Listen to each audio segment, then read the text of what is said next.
안녕하세요. 혹시 이 글을 보시는 분들 중에 이간질이라는 걸 당해보신 분이 있으실까요? 저는 생각보다 운이 좋았는지 그런 일을 당해본 적은 없었어요. 결혼을 하기 전까지는 말이죠. 이간질이 정말 나쁜 이유는 사람 사이를 갈라놓는 것도 모자라 다시 붙을 수 있는 기회조차 주지 않기 때문이에요. 이간질 당한 사람의 마음속에는 상대방에 대한 불신이 깔려버리거든요. 그리고 영문도 모른 채 누군가의 불신을 온몸으로 맞닥뜨리게 되면 억울하고 서러운 것도 모자라 나중에는 그저 화만 나더라고요. 저희 부부가 딱 그랬어요. 저와 남편은 시부와의 사이를 이간질 당했으니까요. 그것도 남편의 두 형들에 의해서 말이죠. 엄청나게 치사하고 더러운 그 사람들의 행실을 오늘 낱낱이 파헤쳐보고 싶어 사연을 작성하게 됐어요. 저와 남편은 평범한 회사원으로 만나 사랑을 키웠어요. 그런 저희가 결혼을 하기로 결정하고 시댁에 방문했을 때 저는 이 결혼이 어쩌면 안 될 수도 있다는 생각부터 했어요. 시부가 상당히 알부자였거든요. 건물을 4채 정도 가지고 있는 그 지역에서는 알아주는 큰손이었으니까요. 남편과 사귀었을 때는 그런 걸 모르고 사귄 터라 인사를 드리러 갈 때가 돼서야 걱정이 되더군요. 결혼은 비슷한 사람끼리 해야 한다는데 저희 집은 이 정도는 아니었으니까요. 그렇다고 저희가 찢어지게 가난하거나 그랬던 건 아니에요. 다만 너무나 평범한 집안이었거든요. 그리고 시댁 식구들과의 첫 만남에서부터 그 삐걱거림은 왠지 모르게 불길했어요. 가만히 들어보니까 아가씨는 정말 아무것도 없네. 백지처럼 그냥 새하얀 순백이야. 그런 사람이 어떻게 우리 도련님 같은 사람하고 만났을까? 집은 어디냐, 학교는 어디를 나왔냐, 부모님은 뭐 하시냐, 연봉은 얼마냐. 그런 면접 같은 질문에 대답하고 나서 제일 먼저 들은 말이 그거였어요. 처음에는 무슨 뜻인지 몰라서 가만히 있었죠. 남편의 큰 형수가 하는 말이었거든요. 그러게나 말이에요. 그렇다고 얼굴이 특별하게 예쁜 것도 아니고 평범하기만 한 사람인데 도련님, 혹시 이 아가씨가 먼저 꼬셨어요? 작은 형수님, 그런 거 아니에요. 제가 먼저 말 걸었고 좋아한다고 말했어요. 사람이 워낙 선하고 착해요. 싸울 일도 별로 없고 어른들한테 잘하고 좋은 점은 셀 수도 없이 많은걸요. 남편의 큰 형수와 작은 형수가 저를 저평가하며 건넨 질문에 남편은 100점짜리 답변으로 꺼내더군요. 기분이 좋았지만 한편으로는 형님들이 왜 저를 못마땅해 하나 싶었어요. 그런데 시부에게 건네는 말을 들으며 의도를 정확하게 파악할 수 있었죠. 아버님, 잘 살펴봐야 해요. 이런 애들이 순진한 얼굴로 나중에 뒤통수 치거든요. 순진한 얼굴로 꼬리치고 뒷조사하는 애들이 얼마나 많은지 모르시죠? 형수님, 말이 좀 지나친 것 같은데. 제 여자친구는 그런 사람 아니에요. 대체 아까부터 왜 다들 이 사람한테 그런 식으로 말하는 겁니까? 왜긴 왜예요. 혹시라도 우리 집안에 도둑년이 들어오면 안 되니까 그러죠. 솔직히 도련님이 처가에 돈도 있고 명망도 있는 여자 데려왔으면 우리가 이렇게까지 하겠어요? 아무리 봐도 너무 우리 집안에 비하면 모자라잖아요. 분명히 돈이 목적인 게 틀림없다니까요. 29. 어리지는 않지만 그렇다고 노련하지도 않은 나이에 저는 앞으로 저의 시댁이 될지도 모를 사람들의 엄청난 악의를 마주하고 부들부들 떨었어요. 남편의 두 형들은 남편과 나이 차이가 좀 있었기 때문에 형님 될 분들도 나이가 있으셨거든요. 겁먹은 제 앞에서 깐깐한 표정의 시부가 잔뜩 인상을 찡그리고 말하더군요. 내가 해주겠다는 맞선 다 거절하고 만난 게 고작 이딴 게 집에야? 만약 이 결혼하겠다고 하면 난 막내 너한테 한 푼도 안 줄 거다. 그래도 이 여자랑 결혼이 하고 싶어? 예, 그래도 할 거예요. 제가 사랑하는 사람이에요. 저희가 직업이 없는 것도 아니고 돈은 열심히 벌면 되니 처음부터 욕심낼 필요는 없다고 생각해요. 저를 선택한다는 남편 말에 정말 고마웠어요. 그렇지만 한편으로는 마음이 갑갑했죠. 남편이 시부 눈에 찍힌 것처럼 보였으니까요. 그렇지만 제 손을 꼭 잡고 있는 남편 손 덕분에 저도 마음을 굳게 먹을 수 있었죠. 잘 됐네요. 아가씨가 그렇게 결백하면 시댁 도움은 없어도 되죠? 사랑만 있으면 된다는데 뭐. 둘이 좋으면 그만이지. 안 그래요? 고개를 작게 끄덕인 저는 겨우겨우 결혼을 허락받았어요. 결혼식은 좀 작게 해야겠네. 솔직히 급이 맞아야 뭘 진행을 하더라도 할 텐데 너무 차이가 많이 나잖아요. 손님들을 아무데나 모실 수도 없고 그렇다고 우리 상황에 맞추면 저쪽 집안이 가랑이 찢어질 거고 그러니까 가족들만 모아서 간소하게 해요. 알았죠? 원래 저희가 작은 결혼식을 하려고 했었거든요. 남편도 저도 현실감이 있는 사람들이었고 무엇보다 저희 집이 친척이 많이 없어서요. 친구들은 결혼식 날 저녁에 따로 초대해서 따로 작은 파티를 열기로 했었고요. 하지만 시종일관 저와 친정을 깎아내리는 형님들을 보며 기분이 퍽이나 상했어요. 왜 여기에 없는 우리 부모님이 저런 모욕을 당해야 하나 싶어서 화가 잔뜩 났는데 남편이 저를 달래줬어요. 남편 하나만 보고 결혼해야겠다는 생각이 들었죠. 이 사람이라면 저를 지켜줄 수 있을 거라는 믿음도 있었고요. 그렇게 저희는 작은 결혼식을 하게 됐어요. 신혼집은 제가 살던 자취방이었어요.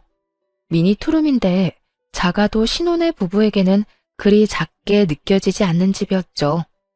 남편과 제가 모아놓은 돈이 있기는 하지만 그 돈과 대출을 더해도 전셋집을 얻기에는 애매했거든요. 그래서 결혼하고서도 당분간은 돈을 모으려고 했죠. 그런데 저희가 살 집이 저의 자취방이라는 걸 시댁 식구들이 결혼식에서 알게 됐어요.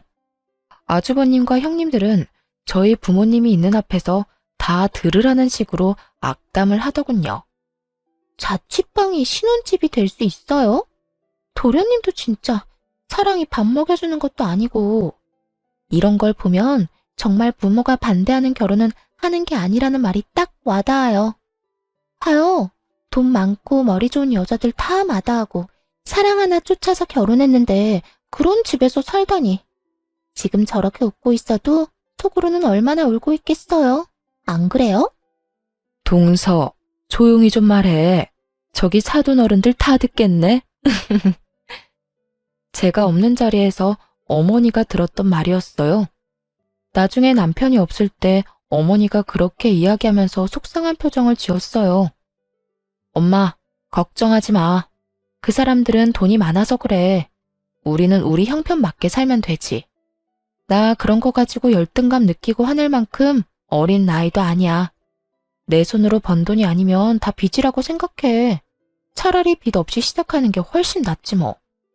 그렇게 이야기를 했고 저는 정말로 그렇게 생각했어요.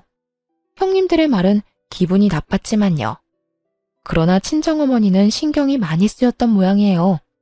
없는 형편에도 돈을 마련해서 저희한테 주더라고요. 집 구할 때 보태서 쓰라고요. 괜찮다고 돌려줬는데도 안 쓰면 엄마가 속상하다는 말에 결국 그걸로 전셋집을 구했어요. 대출도 많이 꼈지만 자취방보다는 좋은 집이긴 했죠. 친정의 도움으로 집을 구할 수 있어서 남편이 어머니에게 엄청 고마워했어요. 장모님, 너무 감사합니다. 저희가 돈 많이 벌면 꼭 갚아드릴게요. 그리고 중간에 필요한 일 있으면 저희 부르세요. 제가 가서 다 도와드릴게요.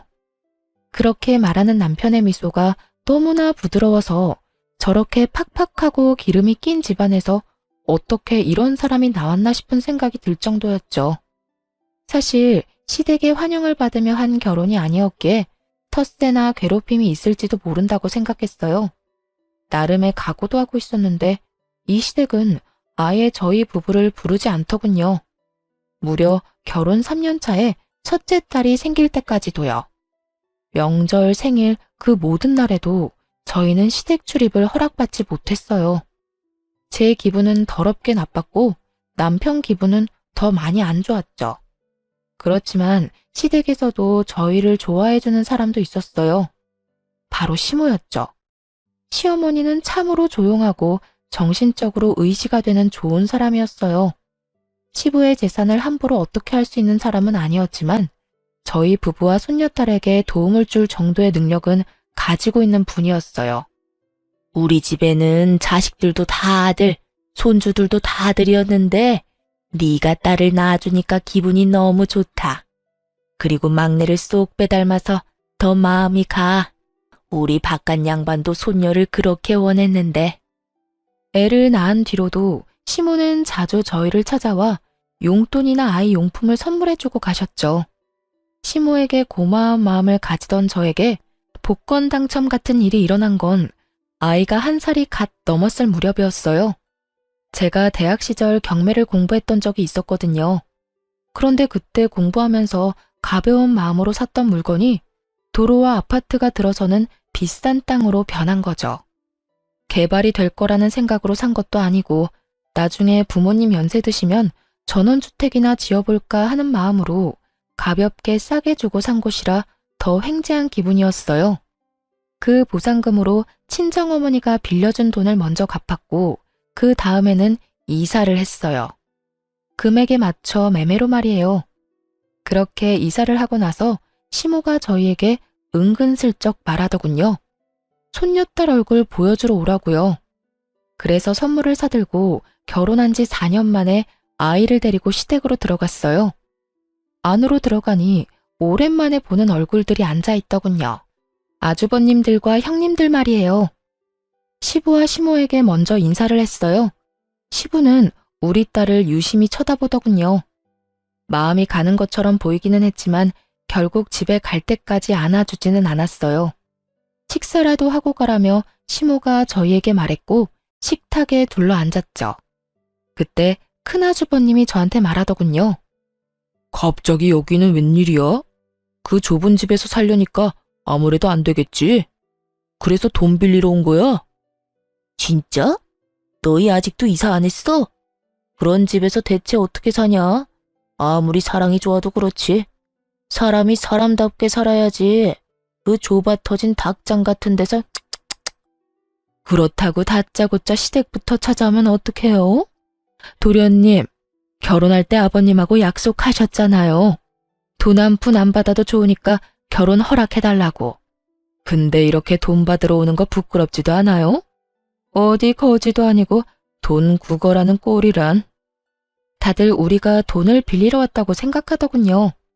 이해 못할 일이었어요. 설사 저희가 돈을 빌리러 왔다 하더라도 이렇게 사람을 물어뜯을 것처럼 공격하다니 마치 우리가 자기 것을 탐내기라도 하는 것처럼 굴고 있으니 저도 모르게 방어적으로 나서게 되더라고요. 그 집에 살았던 건 부끄럽다고 생각하지 않아요. 그 자취방도 제가 벌어서 제가 모은 돈으로 계약한 집이었거든요. 거기서 계속 살아도 됐는데 저희 어머니가 결혼식에서 형님들이 나누는 교양 있는 이야기를 다 들으셨거든요. 그리고 친정어머니가 도와주셔서 전셋집 얻을 수 있었고요. 그리고 며칠 전에는 자가로 이사도 했어요. 그러니까 남의 집안일에 그렇게 신경 안 써주셔도 돼요. 저희도 돈 빌리러 온 거 아니거든요. 뭐? 갑자기 자가로 이사를 가? 아무리 듣기 싫은 말 들었다고 거짓말하면 안 되지. 돈 없다고 그렇게 말하더니 무슨 돈이 생겨서 집을 사? 허세 부리고 싶어도 정도라는 게 있는 법이야. 없는 이야기를 만들려면 좀 그럴듯한 이야기를 해야지 원. 제가 대학생 때 돈 모아 사놓은 땅이 있어요. 그게 개발구역에 토지 보상금이 나왔거든요. 경매 공부하면서 친정 부모님 전원주택 부지로 딱 좋을 것 같아서 샀는데 그 땅이 돈이 확 오르는 바람에 말이에요. 그 돈 나오는 대로 자가 마련했죠. 제 말에 갑자기 식탁이 조용해지더군요. 여기에 돈 빌리러 왔다고 착각하시는 것 같아서 제가 말씀드리는 거예요. 그럼 여기는 왜 왔어? 그거 자랑하러 왔어? 아니요. 저희 애가 얼마 전에 돌 지났거든요. 얼마 전에 밖에서 우연히 어머님 만났더니 아버님이 딸을 그렇게 바라셨다는 이야기를 들었어요. 딸은 아니지만 손녀라도 보시라고 애 데리고 온 거예요. 어머님이 초대해 주셔서. 결혼도 축복받지 못했는데 애는 무슨. 손녀 데리고 와서 아버지 마음에 들 생각이면 애 저녁에 때려치워. 애 앞세워서 어르신 동정심 얻어 돈 받을 생각하지 말고. 이상하네요. 저는 돈 받아가겠다고 말한 적은 단 한 번도 없는데 이상하게 여기 계시는 분들은 다 돈 이야기만 하시네? 근데 제가 잘못 알고 있는 건가요? 큰 아주버님이랑 작은 아주버님은 아버님 명의의 집에서 살고 계시면서 건물 담보로 사업 자금도 많이 받아가셨다면서요? 저희는 한 푼도 받아간 적이 없는데 왜 저희가 돈을 가져갈 거라고 생각하세요? 저희는 그럴 생각도 없고 저희 벌어서 생활할 수 있어요. 이번 보상금 건으로 경매에 관심 붙어서 요즘에는 공인중개사랑 경매 공부도 하고 있거든요. 저희는 저희 벌어서 돈 쓸 거라서 여기서 돈 받아갈 생각 전혀 없어요. 그러니까 걱정 말고 돈 이야기는 그만하시는 게 어떨까요? 어머, 말하는 것 좀 봐. 지금 우리가 돈 받아가는 게 잘못이라는 이야기야? 동서야말로 애 앞세워서 환심 사려고 여기 온 거잖아. 그래, 재수씨 너무하네. 우리는 사업이다 투자다 돈이 많이 들어요. 돈 한 푼 소중한 때라고. 아무것도 모르면서 우리를 돈이나 탐내는 사람으로 몰지 말라고. 그만. 막내 며느리 말 틀린 거 하나 없다. 너희들은 그 나이 처먹도록 이 늙은 부모에게 손이나 뻗는 놈들 아니냐. 아버지, 설마 지금 손녀 때문에 막내 편 드는 거예요? 제가 누누이 말씀드렸잖아요. 아무것도 없는 집안에서 이 정도로 돈 많은 집안에 시집 오면 눈 돌아가게 돼 있어요. 까딱 잘못하면 아버지 수중에 있는 돈도 홀라당 넘어간다고요. 그만하래도 입맛 떨어지게 이게 무슨 짓이야? 그럼 손녀가 태어났다는데 얼굴도 보지 마? 생각이라는 게 있는 놈들이야? 그리고 막내 며느리한테 헛소리 할 시간 있으면 너희가 지금 쓰고 있는 내 집 나한테 돈 주고 사가. 내 명의로 언제까지 두지 말고. 밥 먹다 말고 결국 화가 난 시부가 숟가락을 탁 내려놓으며 아주버님들에게 그렇게 말하자 모두 눈을 내려깔며 입을 꾹 닫더군요. 자기가 벌어서 산 집도 아니면서 그게 마치 당연한 것처럼 여기는 두 사람을 보니 시부가 열받을 만도 했어요. 그날 식사 이후 저는 또다시 시댁의 발길을 끊게 됐습니다. 시부에게서 전혀 연락이 없었거든요. 결혼 6년 차에 둘째 딸을 낳았을 때도 시부는 시무를 통해 아기 선물 몇 가지만 보내오고 연락은 하지 않았어요. 그러나 시무와 자주 연락을 하고 있었기 때문에 저는 크게 신경 쓰지 않았어요. 그리고 솔직하게 말하면 시댁이 거리로는 가까운데 신경을 안 써도 되니 편하다는 생각도 했고요. 그런데 어느 순간부터 시모에게서도 연락이 오지 않게 되었어요. 이상한 생각이 들었죠. 시모는 저희에게 자주 연락을 했었거든요. 무슨 일이라도 있으면 분명히 저희에게 연락을 할 테고 또 유독 저희 둘째 딸에게 애정을 많이 쏟으셔서 이렇게까지 연락이 없는 게 이상하다 싶었어요. 시부에게 전화를 해볼까 생각도 했지만 굳이 이야기했다가 긁어부스럼만 만드는 거 아닌가 싶어서 따로 연락도 못했죠. 그러다 어느 날 시모의 핸드폰이 해지가 됐어요. 점점 더 무서운 마음이 들었어요. 그런데 시모 핸드폰이 해지가 되고 얼마 지나지 않아 시부에게서 연락이 온 거예요. 오늘 중요하게 할 말이 있으니 시댁으로 오거라. 시모에 대한 걱정이 가득했던 상황이었기 때문에 그 전화를 듣자마자 저와 남편은 시댁으로 향했어요. 집으로 들어가니 시부와 아주버님들 그리고 형님들이 이미 와 있었어요. 그런데 딱 한 사람, 시모만 보이지 않더군요. 그리고 무겁게 가라앉은 분위기를 보니 무슨 일이 일어났구나 하고 눈치를 챘어요. 아주버님과 형님들의 눈초리를 받으며 한쪽 소파 구석에 앉으니 시부가 입을 열었어요. 너희들 엄마 얼마 전에 병원에 가니 치매 초기라고 하더구나.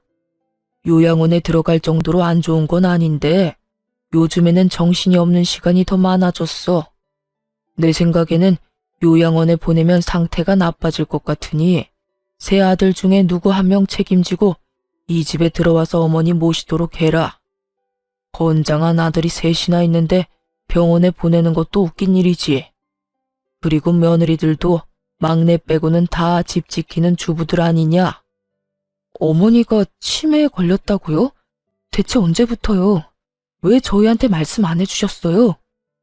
시모와 관계가 유독 돈독했던 남편이 시부를 향해 언성을 높였어요. 분명 인지장애 초기 단계가 있었을 텐데 그때는 왜 이야기를 안 해준 건지. 중요한 이야기를 지금 이 자리에서 전해 들었으니 많이 놀란 남편은 답답한 듯 시부에게 화를 냈어요. 다른 아주버님들과 형님들이 가만히 있는 걸 보니 그분들은 먼저 알고 있었던 듯 했어요. 우리가 불려온 이유 또한 짐작이 갔어요. 우리 부부만 빼고 나머지 가족들끼리 열심히 짝짝꿍 서로 주고받고 잘 지냈지만 치매 걸린 노모를 모시는 건 하고 싶지 않은 거죠. 그러니 가족이라고 여기지도 않았던 저희들을 불러 가족회의라는 거창한 이름 아래 저희에게 시모수발을 맡길 생각이었던 것 같아요. 역시 제 예상대로 두 아주버님과 형님들은 머뭇거리며 시부 눈도 쳐다보지 못한 채 아무 말도 꺼내지 않더군요. 마치 학교에서 선생님 눈에 띄어 칠판에 나가 문제를 풀고 싶지 않은 아이들처럼요. 참 나쁜 사람들이었어요. 돈 받으러 갈 때는 어머님 살가운 소리 하다가 병에 걸리니 입 싹 닫고 모른 척하는 걸 보니 시모의 현재 상황이 답답하기도 했고요. 그래서 제가 손을 들고 말했어요. 저희가 모실게요. 다들 눈 피하는 게 하고 싶지 않아 보여서요. 저 얼마 전에 직장 바꿔서 어머님 모실 시간도 괜찮아요. 직장을 바꿔? 네, 공인중개사 사무소 열었거든요. 중개원도 있으니 시간은 괜찮고 제가 일해야 하는 상황이면 잠깐 동안 주간보호 맡겨도 되고요. 남편이 미안한 얼굴로 저를 봤지만 미안할 필요 없었어요. 솔직히 시부가 치매에 걸렸다고 수발 들라고 했으면 저는 억만금을 준대도 절대로 안 모셨을 거예요. 그렇지만 시모는 달라요. 그 짜증나는 시댁 가족들 중 유일하게 우리와 교류하며 지낸 분이고 알게 모르게 도움도 많이 주셨는데 모른 척할 수는 없었어요. 대신 여기 들어오는 건 못해요. 어머님을 저희 집으로 모셨으면 좋겠어요. 시부가 저를 한번 보고는 다른 형제들을 봤어요. 안 된다. 여기 들어와서 수발 들어야 해. 안 그래도 치매 걸려서 불안한 사람이야. 환경 바뀌면 더 불안해서 나빠지면 어떡하냐. 혹시 일하는 것 때문에 그러는 거면 차라리 내가 돈을 주마. 그 이야기가 끝나자마자 갑자기 큰아주버님이 끼어들었어요. 아버지, 뭐하러 쓸데없이 돈을 씁니까? 저희 와이프 요새 할 일 없으니 어머니 모시는 일은 잘할 수 있을 거예요. 얘네들 뭘 믿고 어머니를 맡겨요? 여태 집에 오지도 않던 녀석들인데. 딱 봐도 돈 노리고 어머니 봐주겠다는 건데 차라리 저희가 여기 들어와서 모시겠습니다. 큰아주버님의 말에 작은아주버님도 질세라 끼어들었죠. 형님보단 우리가 더 낫죠. 어르신 모시는 건 체력 싸움인 거 모릅니까? 저희 와이프는 요새 골프로 체력 단련 많이 했거든요. 형수 몸도 약한데 어르신 모시다가 쓰러질까봐 겁나요. 그냥 저희한테 맡기세요. 저희가 편안하게 모실 테니까요. 두 아주버님의 갑작스러운 경쟁에 두 형님 얼굴이 사색이 되는 걸 보니 미리 상의된 내용이 아니라는 걸 알았죠. 아마 시부가 돈 이야기를 꺼내니 저희가 시부 눈길 한 번이라도 받을까봐 견제하는 것처럼 보였어요. 그렇게 생각하니 저도 모르게 욱하고 화가 났어요. 돈도 필요 없이 시모 모시겠다는데 그마저도 막아서는 데다가 여전히 시부와 저희 부부 사이를 떼어놓으려 안달이나 보였거든요. 아주버님, 무슨 말을 그렇게 하세요? 어머니 모시는 일에 돈 이야기는 왜 튀어나오냐고요. 그렇게 저희를 부모님하고 떼어놓고 싶어요? 말도 안 되는 이간질까지 하면서 돈 안 받겠다고 각서라도 쓰고 어머님 모셔야 해요? 돈 안 받고 모시겠다고 미리 말씀드렸는데 저희의 어디가 돈을 노리고 오는 사람들이냐고요. 이간질이라니. 동서 말 함부로 하네. 여태 부모님하고 왕래도 없었으면서 갑자기 어머님 모시겠다고 하면 당연히 그 의도가 의심되는 상황이잖아. 그걸 말이라고 하세요?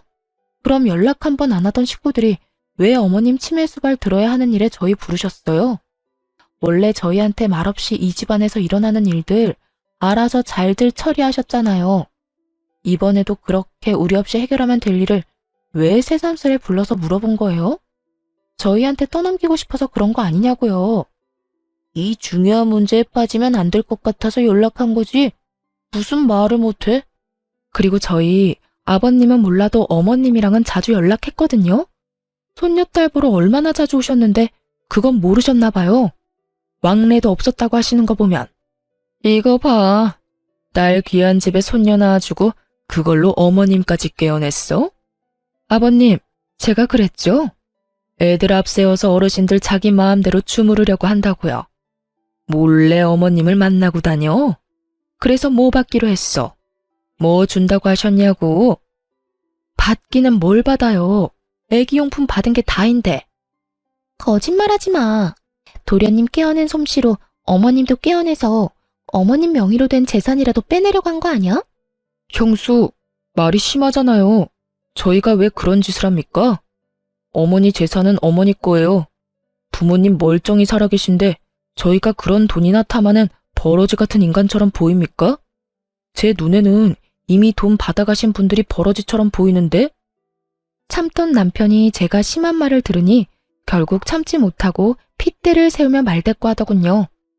평소에는 꼬박꼬박 형수님 하며 허허롭게 다니던 남편이 호칭에 님자도 안 붙이는 걸 보니 화가 많이 난 것 같더라고요. 그렇게 집안이 난장판이 되어가자 시부가 정리를 했어요. 그만해라. 너희 엄마는 재산 아무것도 없다. 나한테 다 있어. 주고 싶어도 못 줬을 테니 둘째 며느리, 너는 이제 그만 좀 떽떽거려라. 네 목소리 듣고 있으니 두통이 더 심해지잖아. 화를 낸 시부가 피곤한 듯 얼굴을 쓸어내리더니 다시 물었어요. 그래서 누가 여기 들어와서 어머니 모실 거냐? 어머니 수발 드는 사람은 유산 상속할 때 좀 더 유리할 거다. 유산 이야기 꺼내자마자 큰형님이 외쳤어요. 아버님, 저희가 볼게요. 일하느라 바쁜 막내 며느리, 운동하느라 바쁜 둘째 며느리. 입만 아프게 뭐 하러 부르세요? 제가 맏며느리니 당연히 제가 해야죠. 그리고 유산 이야기는 막내 도련님 있을 때는 하지 마세요. 견물생심이라고 듣다 보면 혹하는 게 사람 마음이잖아요. 갑자기 유산 받고 싶다고 하면 어떡해요? 그건 저도 동의해요. 여태 가족일에 참여도 안 하고 부모님 모시지도 않은 사람은 유산 제외하셔도 되지 않을까요? 아버지가 하지 말라는 결혼하면서 돈도 안 받는다고 다짐했으니까요. 일단 막내 도련님은 유산 상속에서 빼두고 형님, 그렇다고 형님이 어머님 모시는 것도 좀 아니죠. 매번 몸이 안 좋아서 행사에 자주 빠지면서 집에서 자기 몸이나 추스르는 게 어때요? 어머님 돌보다가 먼저 쓰러져서 링거 맞지 마시고요. 막내 동생이 돈 한 푼이라도 가져갈까봐 아주 넷이서 협동하는 모습을 보니 남편도 참기 힘들었나 보더라고요. 엄마 아픈데 다들 무슨 말 하는 거예요? 이게 대체 다 뭐냐고요? 지금 이 자리가 엄마 아픈 거 어떻게 할 건지 상의하는 자리가 맞기는 해요? 무슨 말만 하면 저희는 죄인 취급에 형들은 엄청난 효자 효부처럼 굴고. 그렇게 어머니 모시고 싶으면 모시세요. 그래도 나도 엄마 아들이니까 정기적으로 보게 해줘요. 형들이 엄마 잘 돌보고 있는지 확인할 테니까. 잘못 모셔서 어디 아프기라도 하면 형들 다 가만히 안 둬요? 그리고 돈, 그놈의 돈 이야기. 저희한테 제발 하지 마요. 돈 달라고 안 할 테니까. 저희 부부, 우리들 손으로 충분히 돈 벌 수 있는 사람입니다. 그런 거 필요 없으니까 두 번 다시 저희한테 말하지 마요. 남편이 열받아서 화를 내고 나왔어요. 나오고 나서 남편이 한숨을 푹푹 쉬더군요. 저한테 미안하다고 이렇게 심하게 콩가루인 집안은 아니었다고 했어요. 그렇게 저희는 오해도 풀지 못하고 시모도 모시지 못한 채 나왔어요. 그래도 마음은 계속 시모 곁에 가 있으니 어떻게든 연락이나 다시 해볼까 생각하던 중 시부에게서 다시 시댁으로 오라는 연락을 받았어요. 갔더니 저번과 똑같은 상황이 펼쳐졌어요. 상석에 앉은 시부와 소파에 앉은 두 아주버님과 두 형님들이 보였어요. 우리까지 모두 도착하자 시부가 입을 열더군요. 너희도 알다시피 요즘 부동산 경기가 안 좋아. 그리고 첫째, 네가 내 건물을 담보로 빌려간 돈을 못 갚아서 지금 터지기 일보 직전이지. 너희들 엄마한테 드는 돈 하며 내 사정 안 좋다는 이야기에 여기저기서 빌려갔던 돈 돌려달라는 이야기에 돈 돌려주고 나니 내 수중에는 더 이상 남은 게 없다. 시부가 그렇게 말하며 서류를 탁자 위로 툭 던졌어요. 저와 남편은 그냥 멀뚱멀뚱했고 형님과 아주버님들은 눈에 불을 켜고 서류를 뜯어먹을 것처럼 살펴보더군요. 시부 명의로 건물이 여러 개 있었다는데 어찌된 영문인지 그 건물이 다 다른 사람 소유가 됐더라고요. 나는 이제 늙었고 너희들 어머니는 치매에 걸렸지. 나도 이제 자식 손주들 재롱이나 보며 쉬고 싶구나. 너희들 중에 누구 나와 함께 살 사람 있냐? 시부의 말에 저희는 일단 가만히 있었어요. 이번에도 아주버님과 형님들이 시부를 들들 볶을까봐 아무 말 안 하고 있었죠.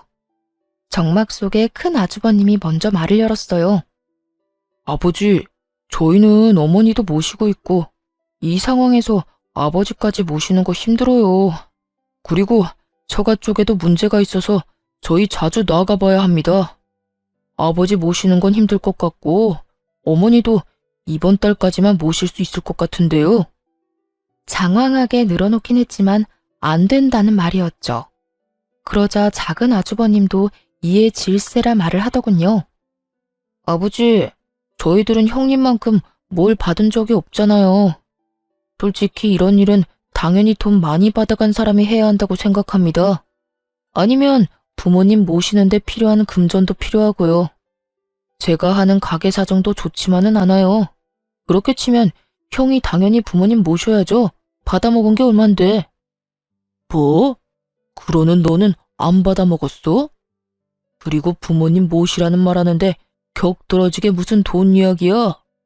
우리가 여태 모셨으니 너희더러 모시라는 거잖아. 고작 3개월 모셔놓고 그것도 모신 거요? 내가 모를 줄 알아? 형수가 어머니 모신 거 아니잖아. 간병인 고용해놓고 자기는 편하게 있었으면서. 두 아주버님들이 박 터지게 싸우는 걸 보니 씁쓸했어요. 솔직히 여기 왜 불려왔나 싶고요. 여차하면 시모만 데리고 떠야겠다 싶었는데 두 사람의 불똥이 저희에게 튀더군요. 아, 아버지, 막내 있잖아요. 여태 아무것도 못했으니 지금부터라도 자식된 도리 지키라고 하세요. 매번 이런 일에서 빠지기만 해서는 안 되죠. 여태껏 시부의 눈에 들지 못하도록 우리 사이를 그렇게 이간질 시켜놓고는 시부가 모든 걸 잃게 되니 그제야 저희한테 시부를 밀어넣으려 하더군요. 추하기 짝이 없는 모습에 어이가 없는데 그때 시부가 두 아주버님을 쳐다보며 고개를 끄덕였어요. 좋은 생각이다. 그러면 너희 둘은 너희가 빌려간 내 돈의 3분의 1을 막내한테 줘라. 지금 당장 내게 돈이 없으니 너희가 빌려간 돈으로라도 막내한테 그 몫을 줘야 하지 않겠냐? 그 말에 두 아주버님들 얼굴이 벌겋게 달아오르더니 시부를 향해 핑계와 분노를 퍼붓더군요. 아버지, 저희가 왜 막내한테 돈을 줘요? 돈 줄 거면 아버지가 줘야지. 그리고 이런 말 안 하려고 했는데 여태껏 치매 노인 모신 거 생각하면 아버지가 저한테 그런 식으로 말하면 안 되죠. 솔직히 이렇게까지 된 것도 다 아버지 탓이잖아요. 그러게 신중하게 자금을 굴렸어야지. 신중? 내가 지금 이런 말 하는 게 누구 탓인 줄 알아? 너희가 내 돈 빌려가 놓고 입 싹 닫고 있는 바람에 이런 사달이 벌어진 게 아니냐? 그 돈으로 돈 벌면서 가족들 먹여 살렸으면 된 거 아니에요? 그리고 아버지가 돈 있으면 아들한테 돈도 좀 줄 수 있는 거지. 그 많은 돈 죽을 때 가지고 갈 생각 아니라면 자식들 도와줄 수도 있는 거잖아요. 그 돈은 미천으로 쓴 거고.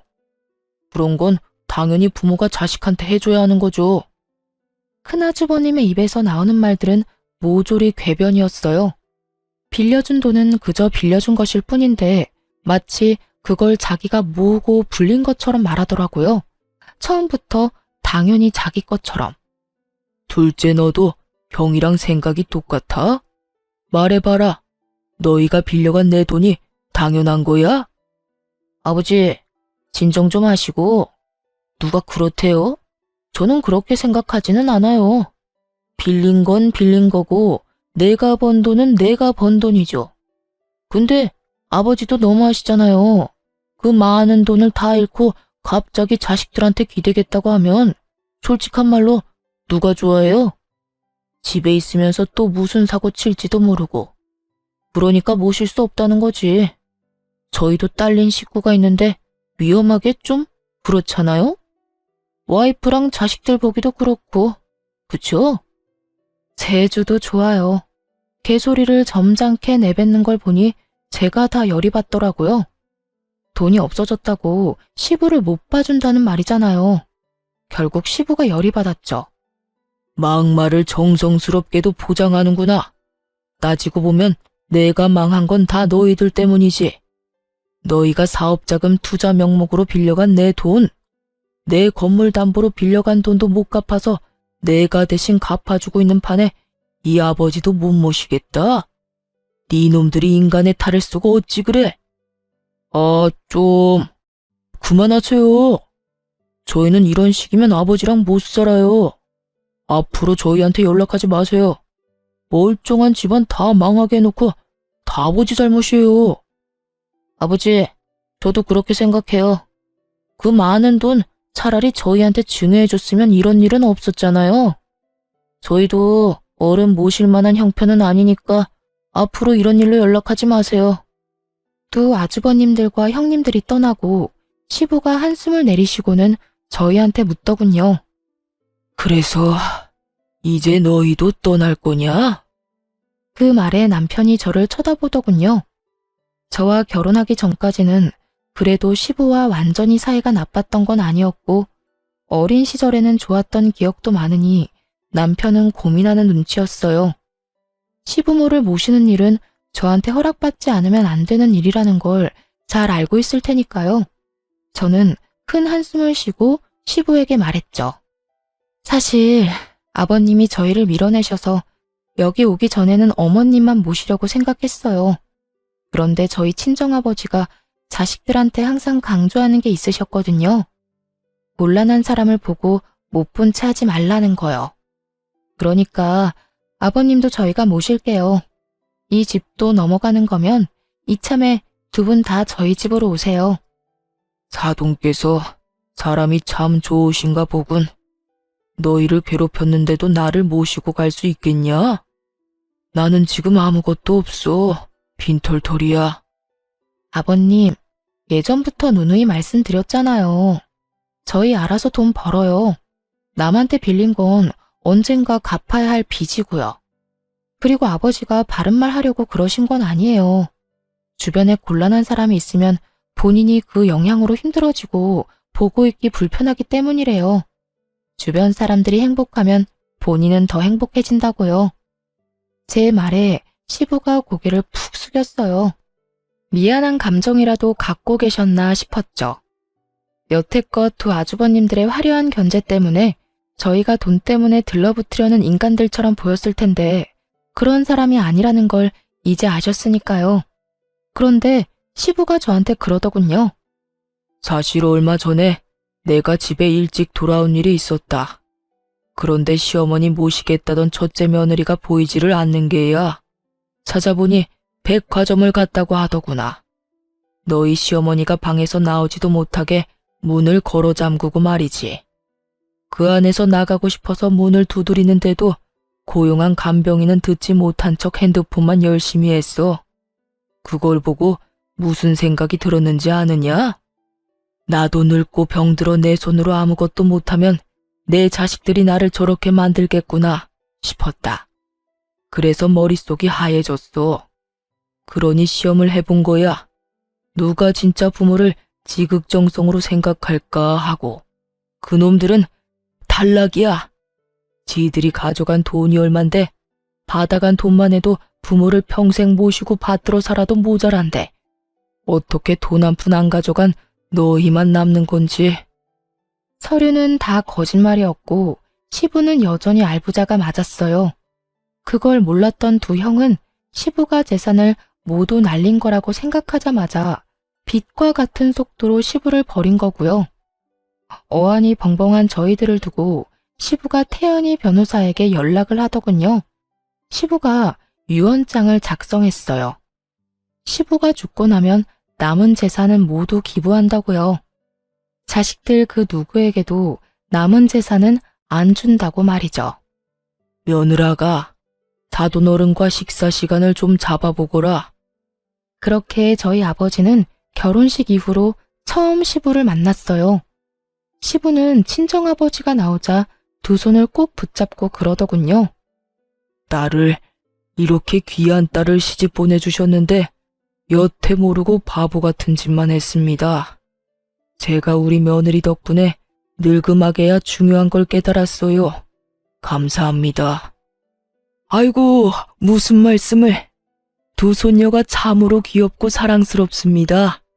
사돈이 아이들 어린 시절을 그냥 보낸 것 같아 그게 아쉽네요.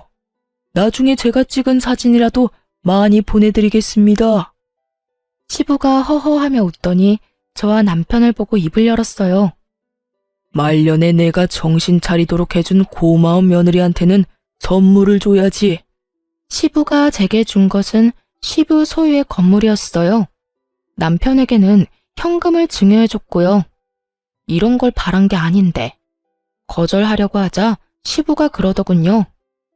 눈먼 장님 눈뜨게 해줬으면 그것도 싼 거야. 그리고 집을 너희 집 근처로 옮길까 한다. 손녀들 재롱 보며 쉬고 싶다는 건 거짓말이 아니니까. 그렇게 시부모 두 분 다 저희 집 근처 주택으로 이사 오게 됐어요. 시부는 가지고 있던 나머지 건물을 처분하고 마지막으로 두 아들에게 참교육을 해주셨어요.